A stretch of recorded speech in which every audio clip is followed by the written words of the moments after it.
Sumigla ang turismo sa Pilipinas sa tulong ng kampanyang It's More Fun in the Philippines ayon sa Department of Tourism. At para lalo pang makahatak ng mga turista, pinag-aaralan na raw ng DOT ang paggamit sa dalawa sa mga ipinagmamalaking pagkain ng Pilipinas, ang sinigang at adobo. Balitang hatid ni Jamie Santos. Matagumpay raw ayon sa Department of Tourism resulta ng kanilang kampanyang It's More Fun in the Philippines sa pagsusulong ng turismo sa bansa.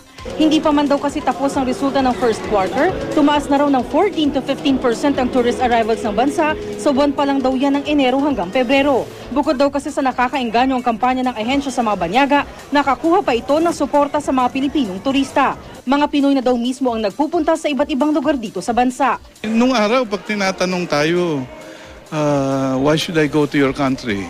Iba't iba ang sagot natin eh. Now we have one answer. It's more fun where I come from.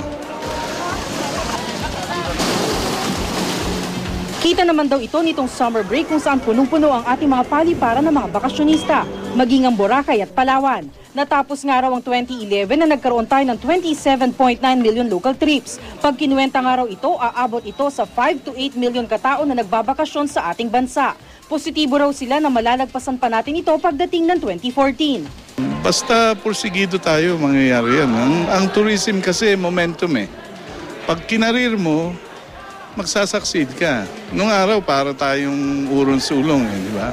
Ngayon, tuloy-tuloy, hindi natin tinatantanan. Pinag-aaralan na rin daw ng ahensya kung paano pa palalaguin ang turismo sa bansa, kabilang na daw ang usaping paggamit sa ulam ng sinigang at adobo para makahatak ng turista. At maging ang pagpapanukala na ang paboritong putahe ay gawing bilang national na ulam ng bansa.